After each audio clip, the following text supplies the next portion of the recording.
السلام علیکم ورحمۃ اللہ وبرکاتہ۔ نحمده ونصلی علی رسولہ الکریم، اما بعد فاعوذ باللہ من الشیطان الرجیم، بسم اللہ الرحمن الرحیم، رب اشرح لی صدری ویسر لی امری واحلل عقدۃ من لسانی یفقہوا قولی۔ عفو درگزر کے بارے میں کوئی اپنا کچھ شیئر کرے گا؟ پڑھنے کے بعد کوئی عمل میں کچھ لائے کہ نہیں لائے؟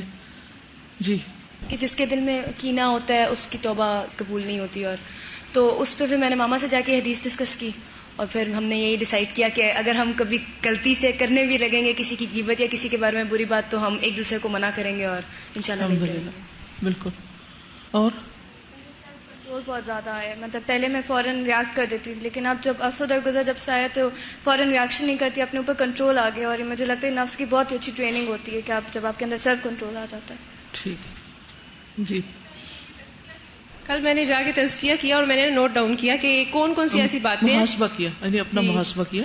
ہاں جی، کہ کون کون سی ایسی باتیں جو میرے دل میں بہت بڑی بڑی سی ہیں، فیملی میں جو بھی جیسی بھی نا، تو جو بھی میں نے لکھی نا، تو اس میں جو میں نے اینڈ نکالا وہ یہ تھا کہ وہ باتیں میرے لیے بڑی نہیں تھی، دوسروں نے مجھے پوائنٹ آؤٹ کر کے اچھا تمہیں یاد ہے فلانی جگہ پہ فلانے بندے ایسا کہا تھا تو مجھے ایسا بالکل اچھا نہیں لگا تھا تمہارے بارے میں، تو وہ بنتے بنتے لوگوں کی ڈسکشن ہوتے ہوتے میرے دل میں بہت بڑی ہوگی، حالانکہ اس اسپاٹ پہ مجھے کچھ بھی فیل نہیں ہو رہا تھا۔ تو میں کہتی کتنا بیس کرتا ہے ہم لوگ کی باتیں۔ آپ کو معلوم ہے کہ بہت سارے تعلقات کی خرابی، بہت سے گناہوں کا سبب زبان ہوتی ہے، کیونکہ ہم ایک بات ایک جگہ سنتے ہیں، وہاں سے اٹھتے ہیں، دوسری جگہ جاتے ہیں، وہاں جا کے وہ بات کر دیتے ہیں، اس کی بات اس کے خلاف ادھر پہنچائی، ادھر کی ادھر، ادھر کی ادھر، اس کا نقصان کیا ہوتا ہے؟ پھر دل پھٹتے ہیں، دلوں کے اندر ایک کدورت سی آ جاتی، دلوں میں میل آ جاتا ہے۔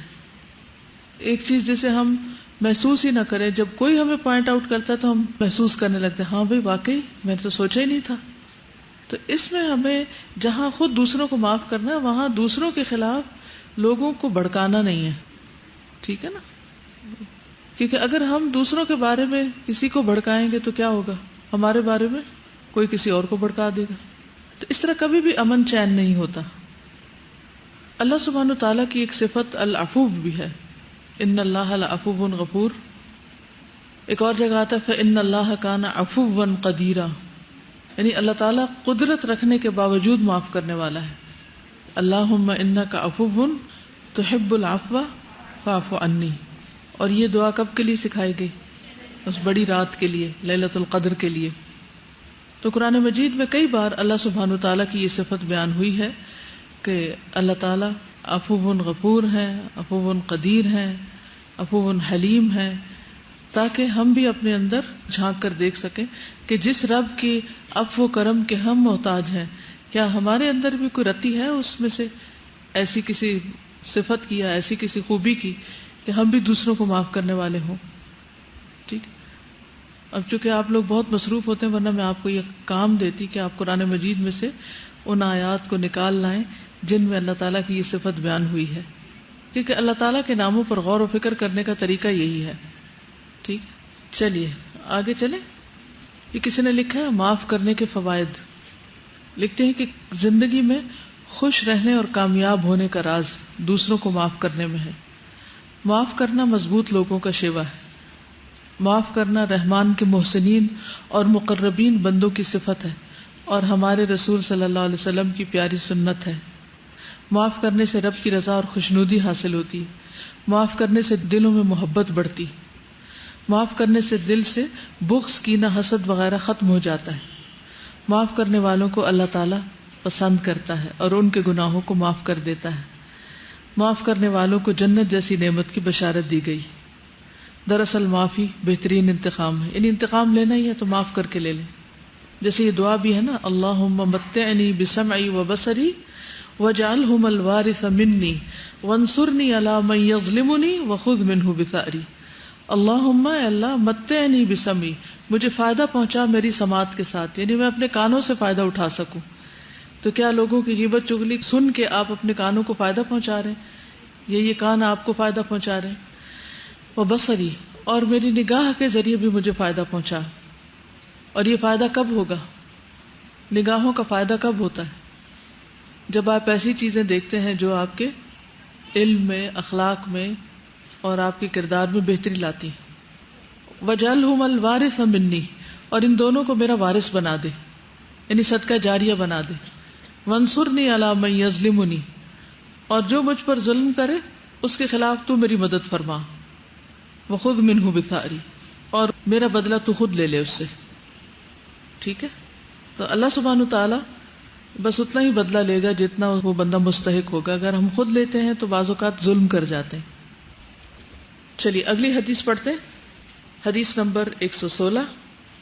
عن ابی ایوب الانصاری ان رسول اللہ صلی اللہ علیہ وسلم قال لا يحل لرجل ان يهجر اخاه فوق 3 ليال يلتقيان فيعرض هذا ويعرض هذا وخيرهم الذي يبدأ بالسلام، رواہ البخاری کتاب الادب۔ سیدنا ابو ایوب انصاری رضی اللہ عنہ سے روایت ہے کہ رسول اللہ صلی اللہ علیہ وسلم نے فرمایا، کسی آدمی کے لیے جائز نہیں کہ وہ اپنے کسی بھائی کو 3 رات سے زیادہ کے لیے چھوڑ دے، اس طرح کہ جب دونوں کا سامنا ہو تو یہ بھی منہ پھیر لے اور وہ بھی منہ پھیر لے، اور ان دونوں میں سے بہتر وہ ہے جو سلام میں پہل کرے۔ عن ابی ایوب الانصاری ان رسول اللہ صلی اللہ علیہ وسلم قال لا يحل لرجل ان يهجر اخاه فوق 3 ليال يلتقيان فيعرض هذا ويعرض هذا وخيرهم الذي يبدأ بالسلام، رواہ البخاری۔ عن ابی ایوب، ابو ایوب الانصاری رضی اللہ عنہ سے روایت ہے۔ پہچانتے ہیں آپ ان کو کون ہیں؟ کیا خوبی تھی ان کی، کیا پہچان؟ کہ انہوں نے سب سے پہلے نبی صلی اللہ علیہ وسلم کی مہمانی کی تھی جب آپ مدینہ پہنچے تھے۔ ان رسول اللہ، کہ بے شک رسول اللہ صلی اللہ علیہ وسلم نے قالا فرمایا، لا یحل، نہیں حلال نہیں جائز، لرجل کسی انسان کے لیے، ان یہجر کہ چھوڑ دے، اخاہ اپنے بھائی کو، فوق اوپر، 3 لیال راتوں کے، 3 راتوں سے زائد۔ عربی میں رات گننے کے لیے استعمال ہوتا ہے اور ہمارے یہاں اردو میں دن، یعنی 3 دن تک۔ یلتقیانی، دونوں باہم ملیں، فیعرض ھذا، تو منہ پھیر جائیے، اعراض برتئیے، ویعرض ھذا، اور دوسرا بھی اعراض برتے۔ وخیرہما، اور ان دونوں میں سے بہتر، الذی، وہ ہے جو یبدأ بالسلام، ابتدا کرے سلام کے ساتھ، جو سلام میں پہل کرے وہ دونوں میں سے زیادہ اچھا ہے۔ سوچئے آپ میں سے کسی کی کسی دوسرے کے ساتھ ایسی ناراضگی تو نہیں کہ آپ نے بول چال چھوڑی ہوئی ہو، کسی بہن بھائی کے ساتھ، دوست کے ساتھ، کولیگ کے ساتھ، ہاسٹل میٹ کے ساتھ، یہ تو حلال ہی نہیں، تو پھر کیا ہے یہ؟ حرام۔ تو دن رات حرام کا ارتکاب کرتے رہیں گے کہ ایک دوسرے سے اعراض برتتے رہیں، جب وہ نظر آئے تو ادھر منہ پھیر لیا ہوں، اور دونوں کا یہی حال ہے۔ تو دونوں میں سے اچھا کون ہے جو سلام میں پہل کر لے؟ لیکن کیا ہماری ایگو ہمیں یہ اجازت دے گی؟ تو سب سے پہلے یہاں فرمایا گیا کہ لا یحل، حلال ہی نہیں، جائز ہی نہیں، لرجل، کسی انسان کے لیے، ان یہجر، کہ چھوڑ دے۔ ہجرت کا معنی کیا ہوتا ہے؟ کسی جگہ کو چھوڑ دینا، یا کسی انسان کو چھوڑ دینا، یا کسی بات کو چھوڑ دینا، یا کسی کام کو چھوڑ دینا۔ ہجر چھوڑنے کو کہتے ہیں۔ اور یہاں وطن چھوڑنا مراد نہیں ہے کہ اپنے وطن سے ہجرت کر جائے، مراد اس سے کیا ہے کہ اپنے بھائی سے بائیکاٹ نہیں کرے، دوستوں میں بائیکاٹ نہیں ہونا چاہیے، بول چال بند نہیں ہونی چاہیے، تعلق ختم نہیں ہونا چاہیے۔ علماء کہتے ہیں کہ اس حدیث میں یہ صراحت کی گئی ہے، وضاحت کی گئی ہے کہ 3 راتوں سے زیادہ ایک مسلمان کا دوسرے مسلمان سے بائیکاٹ کرنا حرام ہے۔ اور اس کا معنی کیا ہے کہ 3 دن تک جائز ہے، 3 دن تک اجازت ہے اس کی، 3 دن سے زیادہ کی اجازت نہیں۔ 3 دن کی اجازت کیوں ہے؟ 3 دن تک مہلت ہے، وائے؟ انسان کے اندر غصہ تو ہے نا، اور بعض اوقات بہت زیادہ غصہ آ جاتا ہے، لیکن کبھی بھی آگ بھڑکتی ہے تو اس کے شعلے پہلے اوپر ہوتے پھر آہستہ آہستہ ٹھنڈے ہو جاتے ہیں. تو اللہ تعالیٰ نے ہمیں پیدا کیا، وہ ہمیں جانتا ہے کہ غصے کو ختم ہونے کے لیے کتنا وقت چاہیے کسی کو. تو 3 دن کافی، 3 دن میں انسان کا ٹیمپریچر نارمل ہو جانا چاہیے. تو اس لیے صرف 3 دن کی رخصت دی گئی، اجازت دی گئی، اور اس کے بعد اس کو رجوع کر لینا چاہیے، پلٹ آنا چاہیے. اب اگر دونوں ہی مومن ہیں، مسلم ہیں، تو دونوں ہی کوشش کریں گے تو صلح جلدی ہو جائے گی، حالات درست ہو جائیں گے. بیسیکلی اللہ سبحانہ و تعالیٰ چاہتے ہی نہیں کہ ہم مسلمان آپس میں ناراض بھی رہیں اور ہمارے درمیان بدگمانیاں ہوں اور اختلافات ہوں. اکثر یہ دیکھا گیا ہے کہ لوگ دنیا میں جو مسلمانوں پر ظلم و ستم ہوتے ہیں ان کے بارے میں بہت فکر مند رہتے ہیں، بڑی مہمیں بھی چلاتے ہیں، باتیں بھی کرتے ہیں اور کچھ کرنا بھی چاہتے ہیں اس کے لیے، ہے نا. لیکن اگر انہی کو کھول کے دیکھیں تو خود ان کے دلوں کے اندر اتنے کینے ہوں گے اپنے ساتھ والوں کے ساتھ، اپنے ہی بہن بھائیوں کے ساتھ، اپنے دوستوں کے ساتھ، اپنے دینی بھائیوں کے ساتھ یا دینی بہنوں کے ساتھ. تو مجھے یہ کبھی تضاد سمجھ نہیں آیا کہ دور والے کے غم میں تو آپ بڑا رو رہے ہیں اور جو قریب والا ہے اس کے بارے میں انتہائی بے حس ہیں، نہ اس کے دکھ درد کی آپ کو پرواہ ہے، نہ اس کی ناراضگی کی آپ کو کوئی پرواہ ہے، نہ اس پر آپ ٹس سے مس ہوتے ہیں. تو کیسے مسلمان ہیں؟ کس درجے کا اسلام ہے یہ؟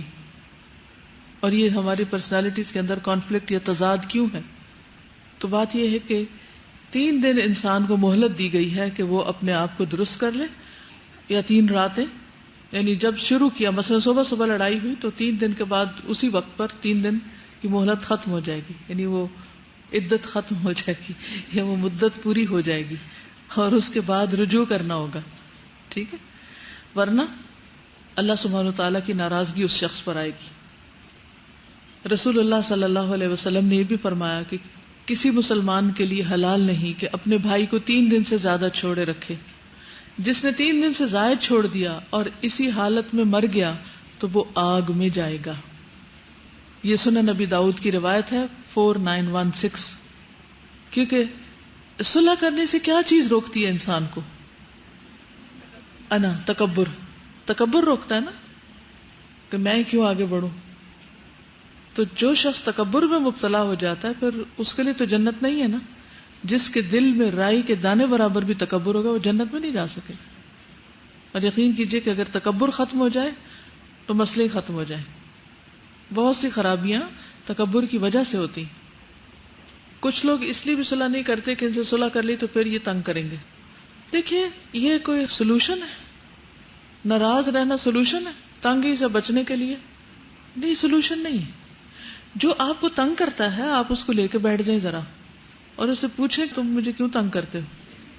سیدھی سیدھی بات کریں. قولوا قولا سدیدا یصلح لکم اعمالکم ویغفر لکم ذنوبکم. ہم بات ہی نہیں کرتے، دوسرے سے بات کرنا ہی نہیں چاہتے. ہم صاف کہہ دیتے ہیں نہیں میں بات ہی نہیں کروں گی، میں اس ٹاپک پہ بات ہی نہیں کرنا چاہتی. تو جب آپ نے لاک لگا لیا تو پھر مسئلے کا حل کہاں سے ہوگا؟ تو کسی سے بھی بات کرنا نہیں چھوڑیں. ناراضگی سے کرنی ہے، فرملی کرنی ہے، کیسے بھی کرنی ہے، لیکن بات کریں. تو اس کمپلیکس سے باہر آئیں. اور جو بات کرے گا، جو آگے بڑھ کے مسئلے کا حل تلاش کرے گا، وہ اللہ کے یہاں بہت بڑا اجر پائے گا. ہشام بن عامر سے روایت ہے کہ میں نے نبی صلی اللہ علیہ وسلم کو فرماتے ہوئے سنا ہے، کسی مسلمان کے لیے جائز نہیں کہ 3 دن سے زیادہ اپنے کسی مسلمان بھائی سے قطع تعلقی رکھے. اگر دونوں ہی 3 دن سے زیادہ قطع کلامی کیے رکھیں تو وہ جب تک اس حال پہ رہیں گے حق سے دور رہیں گے، حق سے دور رہیں گے. اور جو پہلے رجوع کر لے گا اس کا یہ پہل کرنا اس کے لیے کفارہ بن جائے گا. یعنی جو لڑائی جھگڑا کیا اور غلطی کی وہ اس کے لیے کفارہ. اگر اس نے دوسرے کو سلام کیا، یعنی وہ صلح چاہتا ہے، اس نے دوسرے کو سلام کیا اور اس نے جواب نہ دیا. یہ بھی تو ہوتا ہے نا، آپ آگے بڑھتے ہیں، آپ سلام کرتے ہیں، یا بعض اوقات کیوں نہیں بڑھتے؟ کیونکہ آپ کو یہ ڈر ہوتا ہے کہ یہ مجھے جواب نہیں دے گا. تو آپ نے سلام کیا لیکن دوسرے نے، سامنے والے نے جواب نہیں دیا، تو سلام کرنے والے کو فرشتے جواب دے دیں گے، اس کا جواب آ جائے گا. اس انسان سے زیادہ بہتر ہستیاں جواب دیں گی جن کی دعا لگ جائے گی. اور رد کرنے والے کو شیطان، اس کے ساتھ شیطان ہو جائے گا جو سلام کا جواب نہیں دے رہا. اگر وہ دونوں قطع تعلقی کی حالت میں مر گئے تو جنت میں کبھی اکٹھے نہ ہو سکیں گے. یعنی اگر کسی اور نیکی کی وجہ سے جنت میں چلے بھی گئے تو وہاں کبھی اکٹھے نہیں ہو سکیں گے.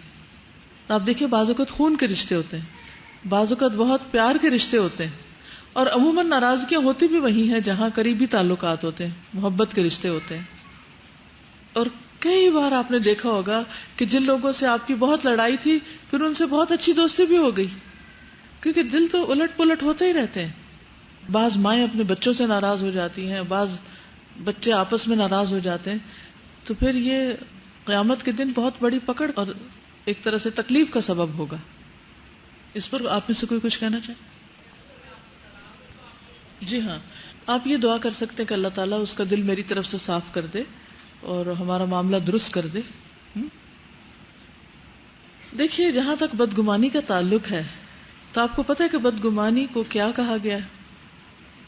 ان بعد الظن اثم, ایک جگہ اثم کہا گیا, دوسری جگہ آپ دیکھیے فإن الظن لا یغنی من الحق شیئا, اس سے حق حاصل نہیں ہوتا, حق کو فائدہ نہیں ہوتا. اور اجتنبوا من الظن فإن الظن اکذب الحدیث, جھوٹ کی سب سے بڑی قسم ہے. فإن الظن اکذب الحدیث, جھوٹ بری چیز ہے, کتنی بری, کبیرہ گناہوں میں سے نا, اور منافقت کی علامت ہے. تو آپ دیکھیے کہ جب انسان دوسرے کے بارے میں بدگمان ہوتا ہے, بدگمانی کرتا ہے بیس لیس بات کی بنیاد پر, تو کیا وہ جھوٹ کا شکار نہیں؟ کیا اس کا دل جھوٹ نہیں بول رہا؟ اس کا تو دل جھوٹ بول رہا ہے. فإن الظن اکذب الحدیث. لیکن ہم نے اس کو کبھی جھوٹ سمجھا ہی نہیں, ہم تو یقین پر ہوتے ہیں نہیں نہیں ایسا ہی ہے, حالانکہ وہ صرف ہماری غلط فہمی ہو سکتی, اور اس غلط فہمی کو پال پال کے اتنے میں ایک اور پڑ جاتی, اتنے میں ایک اور, تو گرا پہ گرا لگتی چلی جاتی, کیونکہ ہم نے کبھی اس کو صاف کرنے کی کوشش ہی نہیں کی.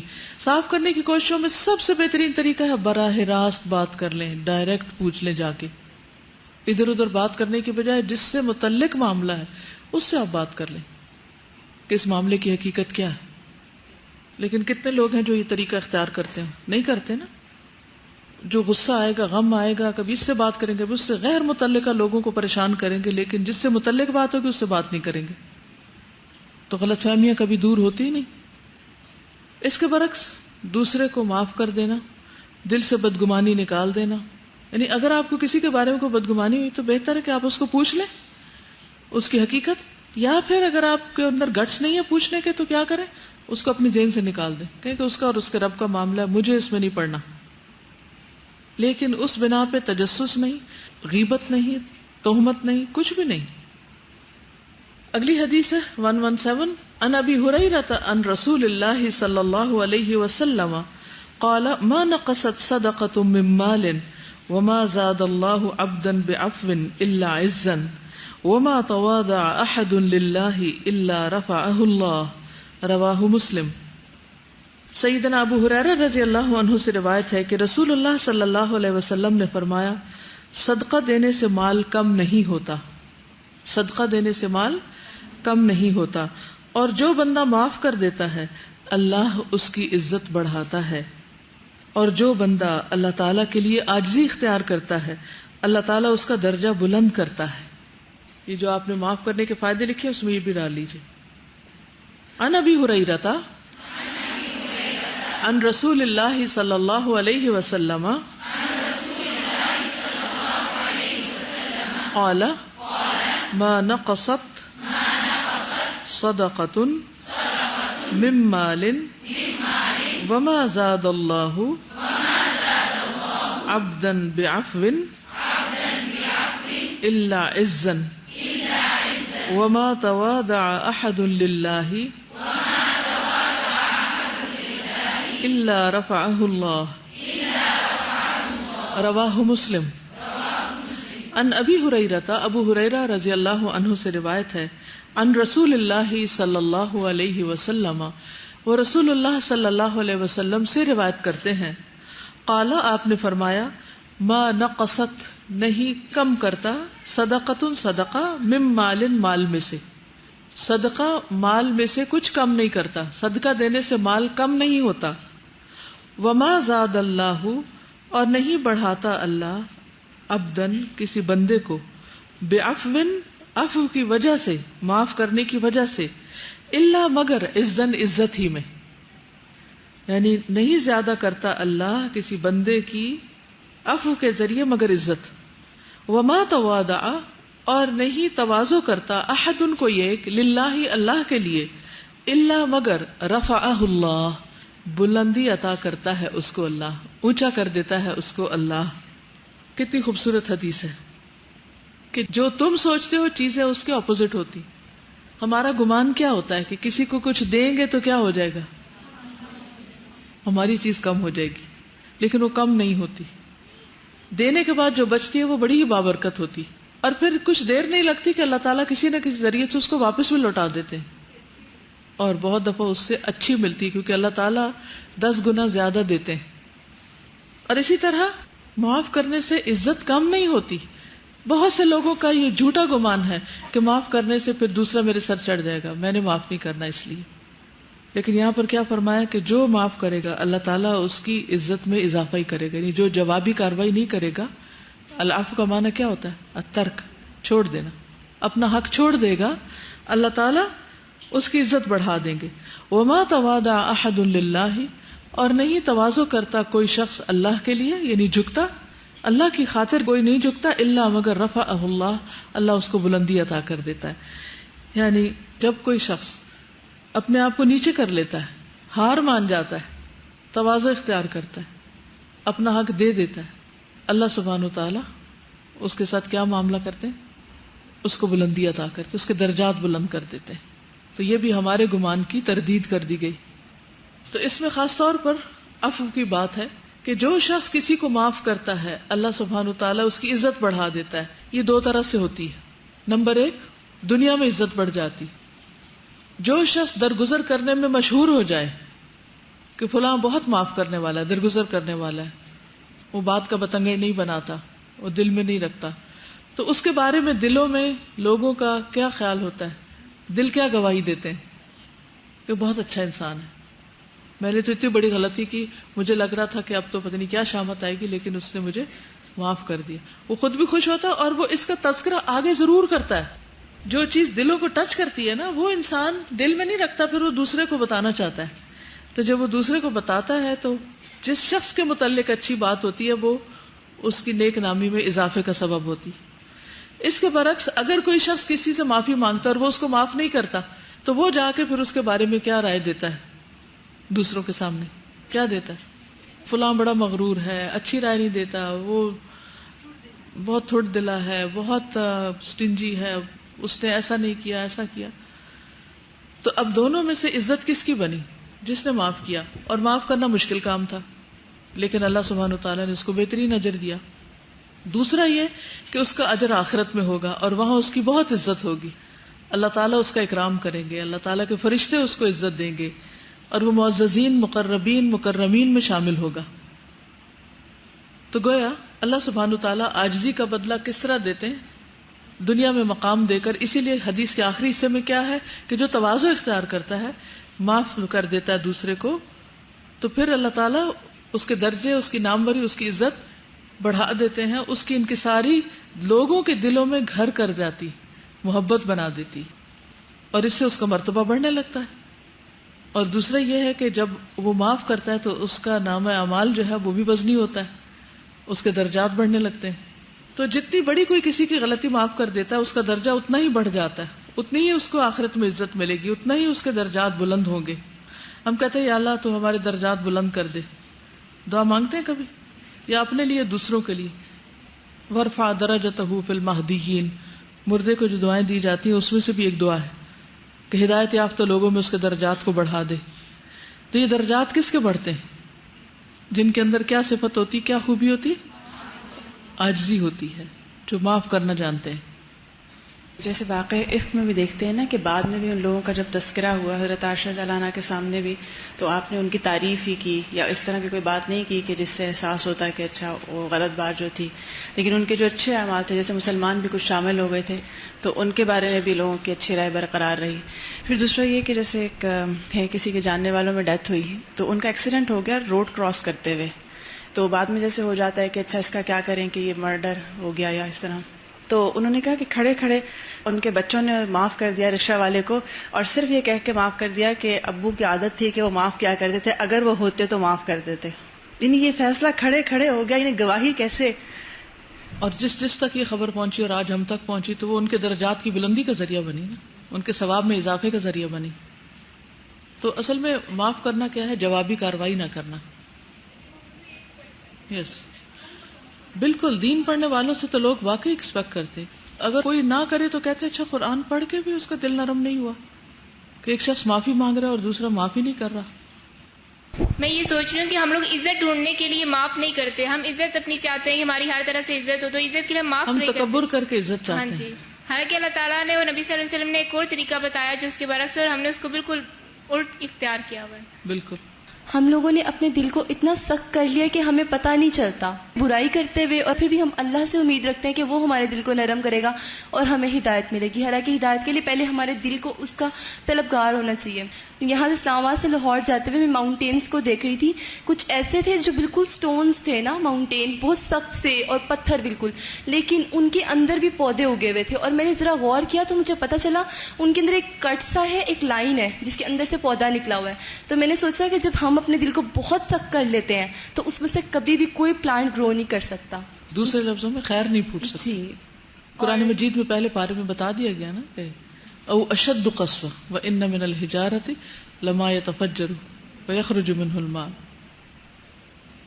اور مسٹیک ہم سے تھوڑی سی یہ ہو جاتی ہے کہ جیسے کل بات ہو رہی تھی کہ کبھی کوئی بات ہو رہی ہوتی ہے تو ہم اس وقت تو چپ ہو جاتے ہیں یا معاف کر دیتے ہیں یا شو یہ کرتے ہیں کہ ٹھیک ہے، لیکن جب کوئی دوسرا معافی مانگنے لگتا ہے، جیسے انہوں نے کل آرکیٹیکٹ کی بات کی تھی کہ بعد میں انہوں نے ذرا شرمندہ ہو کے کال کیا، ہم اس وقت شروع ہو جاتے ہیں کہ اب موقع ہم یاد کروائیں اس کو کہ میں کہاں کہاں صحیح تھی۔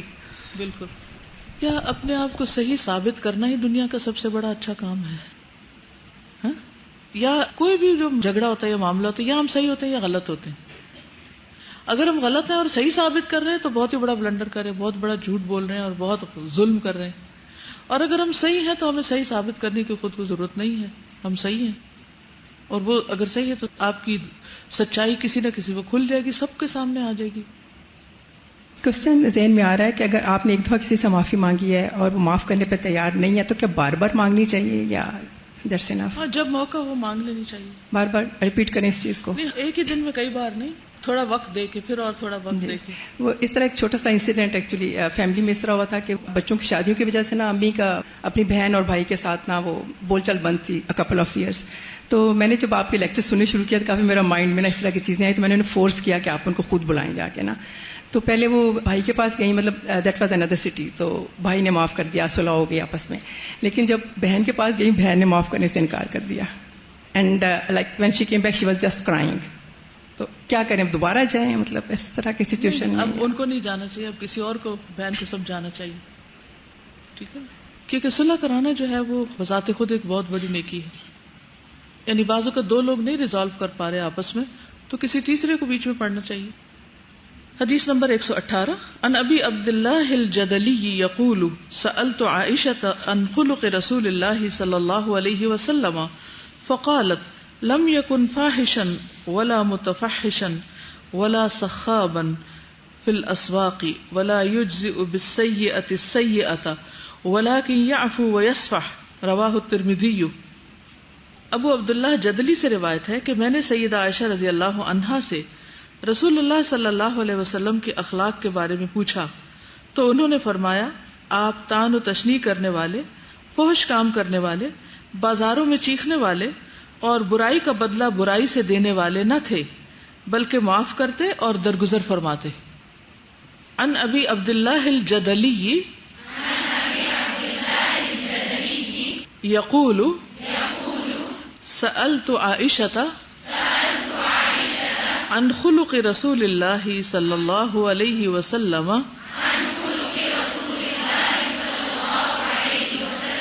فقالت لم يكن فاحشا ولا متفحشا ولا سخابا في الأسواق ولا يجزي بالسيئة السيئة ولكن يعفو ويصفح. لفظی ترجمہ ان ابی عبداللہ، ابو عبداللہ الجدلی سے روایت ہے، یقول کہتے ہیں سألت میں نے سوال کیا عائشہ عائشہ رضی اللہ تعالی عنہا سے ان خلق رسول اللہ صلی اللہ علیہ وسلم رسول اللہ صلی اللہ علیہ وسلم کے اخلاق کے بارے میں. فقالت تو وہ کہنے لگی لم یکن نہ تھے آپ فاحشن بدگو ولا متفحشن اور نہ بد زبانی کرنے والے ولا سخابن اور نہ شور مچانے والے چیخنے والے فی الاسواق بازاروں میں ولا یجزی اور نہ بدلہ دیتے بالسیئۃ السیئۃ برائی کا برائی سے ولیکن لیکن یعفو معاف کر دیتے ویصفح اور درگزر فرماتے. تو اب یہ نبی صلی اللہ علیہ وسلم کا اخلاق بیان کیا جا رہا ہے کہ کس طرح آپ صلی اللہ علیہ وسلم کی شخصیت بہت خوبصورت تھی. اس کی ایک بنیادی وجہ آپ کی گفتگو بہت محتاط تھی. آپ کی گفتگو میں کوئی بدگوئی بد زبانی نہیں تھی. فحش باتیں کون سی ہوتی ہیں جیسے گالی گلوچ وغیرہ یا بے حیائی پر مبنی باتیں. ایک اور روایت میں آتا ہے مسند احمد میں کہ لم یکن رسول اللہ صلی اللہ علیہ وسلم سبابا ولا فحاشا ولا لعانا وكان يقول لأحدنا عند المعتبة ما له تربت جبينه. انس بن مالک کہتے ہیں کہ نبی صلی اللہ علیہ وسلم گالیاں دینے والے، لعنت ملامت کرنے والے یا بےہودہ باتیں کرنے والے نہیں تھے. یعنی آپ کے کلام میں یہ چیزیں نہیں تھی. عتاب کے وقت یعنی معاتبت ہوتی ہے کسی کو سکولڈ کرنا، ڈانٹ ڈپٹ کرنا، سزا دینے کے بھی معنی میں آتا ہے لیکن وربل سزا زیادہ معنی ہے. تو عتاب کے وقت بھی صرف اتنا فرماتے کہ اسے کیا ہو گیا، اس کی پیشانی خاک آلود ہو. لیکن آپ ڈانٹنے کے لیے بھی برے کلمے استعمال نہیں کرتے تھے. اپنی زبان کو ہر لحاظ سے ان چیزوں سے پاک رکھتے تھے اور یہ نہایت ضروری ہے، بہت ہی اہم ہے یہ بات. ٹھیک ہے نا؟ کیونکہ بعض اوقات انسان یہ سمجھتا ہے کیونکہ میں مظلوم ہوں، میں حق پر ہوں، میرا حق ہے کہ میں دوسرے سے بدلہ دوں. اب بعض اوقات یہ ہوتا ہے کہ ایک شخص آپ کو گالی دے رہا ہے تو کیا اب آپ کا یہ حق ہے کہ آپ جواب میں گالی دیں؟ کیا خیال ہے؟ جواب میں گالی دیں گے تو پھر ہی حق پورا ہوگا، حق حاصل ہو جائے گا آپ کو؟ نہیں. تو کیسے بدلہ لیں گے اگر گالی نہیں دیں گے تو؟ اور کیوں نہیں دیں گے؟ کچھ لوگوں کی زبان بہت خراب ہوتی ہے اور اب انگریزی کے بہانے تو ہمیں کھلی چھوٹ مل گئی ہے جو مرضی بولیں کسی کو، کیونکہ اردو اور پنجابی کی گالیاں تو سب کو سمجھ آتی ہیں اور وہ معروف اور مشہور ہیں کہ یہ برے لفظ ہیں اور کوئی بھی مہذب لوگ ان کو نہیں بولتے. اور جو اچھے سمجھدار گھرانے ہوتے ہیں وہ بچوں کی زبان پر بھی بہت نظر رکھتے ہیں اور ان کو روکتے رہتے ہیں اس سے. لیکن اب چونکہ ہمارے بچے انگریزی سیکھ گئے ہیں اور وہ کانفیڈنٹ ہیں تو انگریزی میں جو چاہیں کہیں، کیا فرق پڑتا ہے؟ تو اس کی بھی رخصت ہے کہیں کچھ تانے دینے کی یا سخت باتیں کرنے کی یا گالیاں دینے کی اور پھر فحش باتیں کرنے کی، کیونکہ گالیوں میں بعض اوقات بہت نازیبا اور فحش الفاظ ہوتے ہیں. اور اسی طرح لان تان کرنا، ولا لعانن، کسی کو حسب نسب کا تانا دینا اور کسی کو ویسے لعنت کرنا، اس پر کرنا یا اس کی اولاد پہ کرنا یا اس کی کسی چیز پر کرنا. نبی صلی اللہ علیہ وسلم کو جب غصہ بھی آتا یا کسی کو ڈانٹنا ہوتا تو آپ کیا کہتے؟ بس اتنے سے الفاظ کہ اس کو کیا ہو گیا ہے، اس کی ناک خاک آلود ہو. اور ناک خاک آلود کب ہوتا ہے؟ جب انسان سجدہ کرتا ہے، یعنی اللہ کے آگے جھک جائے، اس میں تواضع پیدا ہو جائے، یہ کیا کر رہا ہے. انس بن مالک کہتے ہیں کہ نبی صلی اللہ علیہ وسلم نے ایک آدمی پر پیلا رنگ دیکھا تو آپ کے اوپر ناگواری کے اثرات آ گئے اور فرمایا کہ اگر تم اس شخص کو یہ رنگ دھو دینے کا حکم دیتے تو کیا ہی اچھا تھا کہ کوئی جا کے اس سے کہے کہ یہ دھو ڈالو. اور نبی صلی اللہ علیہ وسلم کی عادت مبارکہ تھی کہ کسی کے سامنے اس طرح چہرہ لے کر نہ آتے جس سے ناگواری کا اظہار ہوتا. سبحان اللہ. یعنی ناگواری منہ پہ رکھ کے بات نہیں کرتے تھے. اخلاق کی بلندی دیکھیے آپ. اچھا، اب جب اس شخص کو دیکھا کہ اس نے پیلا رنگ اپنے اوپر پھینکا ہوا زعفران ہے یا کچھ اور، تو آپ کو پسند نہیں آیا، تو آپ نے یہ نہیں کہا دیکھو دیکھو یہ کیا لگ رہا ہے، کچھ نہیں کہا، آپ نے کیا فرمایا؟ اگر تم اس کو دھونے کا کہہ دو تو کتنا اچھا ہو، اس میں نہ کوئی غیبت ہے، نہ کسی پہ تانا ہے، کچھ بھی نہیں. کیا ہے پھر سولوشن؟ جو چیز بودر کر رہی ہے اس کو ہٹا دو، وہ رنگ ٹھیک نہیں، دھو دو، بس ختم. تو اب آپ اپنے چہروں پر ذرا نظر رکھیں گے، شیشے میں سے دیکھ کے رکھ لیں کہ منہ پھلا کے باتیں نہیں کرنی اور ناگواری ہو، لیکن چہرے کو پھر بھی حد الوسع ایک پریزنٹیبل شکل میں رکھنا ہے. بعض اوقات ہم منہ سے کچھ کہتے نہیں ہیں، بولتے نہیں ہیں، لیکن سب کچھ چہرے سے بول دیتے ہیں، فیشل ایکسپریشن سے سب کچھ کہہ دیتے ہیں، اور پھر وہ بار بار کرنے سے نا عادت بھی بن جاتی. پھر ہمارے چہرے کے جو خد و خال ہیں وہ بھی ویسے ہی ہونے لگتے ہیں. جب کوئی نارمل بات کرے تب بھی پھر وہ ساری چیزیں ویسے ہی ہو جاتی، کیونکہ عادت ہو جاتی ہے نا چہرے کو ویسا کھینچ کھینچ کے. کوشش کر کے اپنے آپ کو مسکرانے پہ مجبور کیا کریں، ٹھیک ہے؟ تو انسان اچھا لگتا ہے، خوبصورت لگتا ہے. خوبصورتی کس کو پسند ہے؟ سب کو پسند ہے.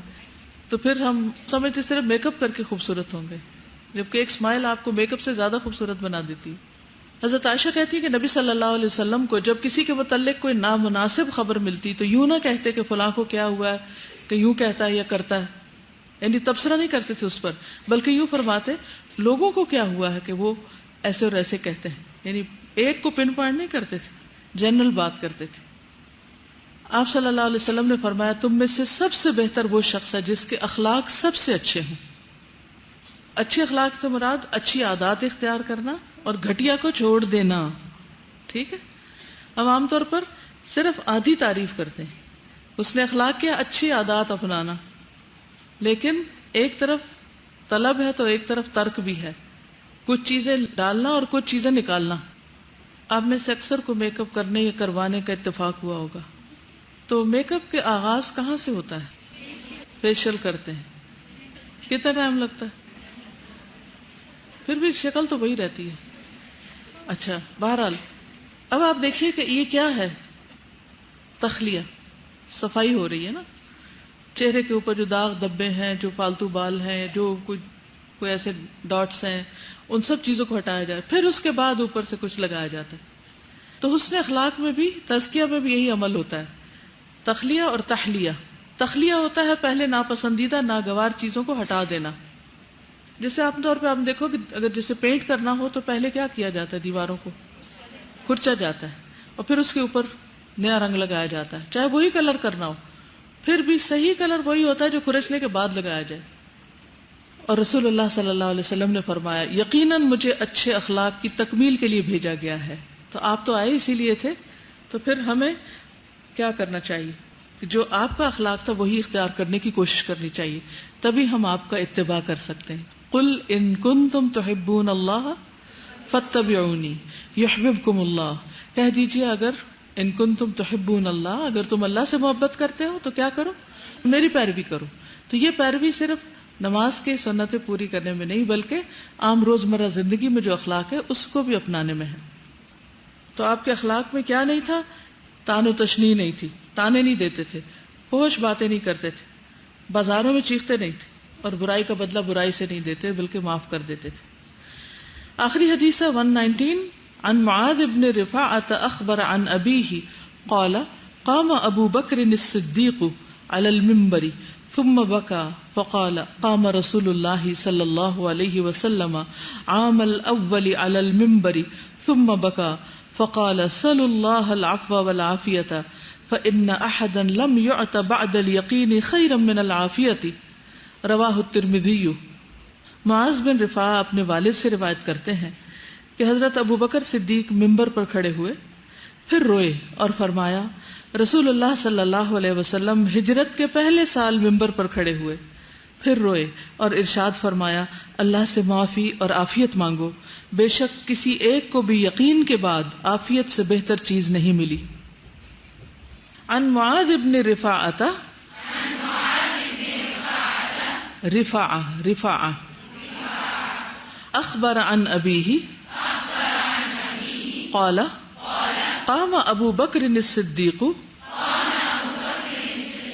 علی المنبر ثم بكى فقال قام رسول اللہ صلی اللہ علیہ وسلم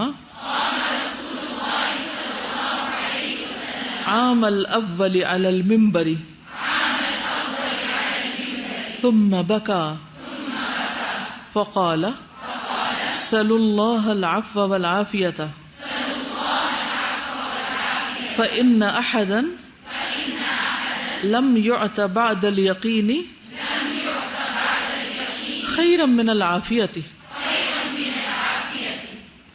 لفظی ترجمہ ان معاذ بن رفاعہ، معاذ بن رفاعہ سے روایت ہے، اخبر انہوں نے خبر دی ان ابی اپنے والد سے یعنی رفاعہ سے، قال انہوں نے کہا قاما کھڑے ہوئے ابو بکر الصدیق، ابو بکر الصدیق علی المنبر، ممبر پر یعنی خلیفہ بننے کے بعد، ثم بکا پھر رو پڑے، فقال پھر فرمایا قام رسول اللہ صلی اللہ علیہ وسلم، کھڑے ہوئے تھے رسول اللہ صلی اللہ علیہ وسلم عام الاول پہلے سال علی المنبر ممبر پر، ثم بکا پھر رو دیے تھے، یعنی نبی صلی اللہ علیہ وسلم ممبر پر کھڑے ہوئے پھر رونے لگے، فقال پھر فرمایا سلو سوال کرو اللہ اللہ سے، العفو معافی کا، والعافیت اور عافیت کا، فإن پس بے شک لم یعط نہیں دیا گیا، بعد الیقین یقین کے بعد، خیرن بہترین چیز، من العافیت عافیت سے، یعنی کسی ایک بندے کو بھی یقین کے بعد عافیت سے بہتر چیز نہیں ملی۔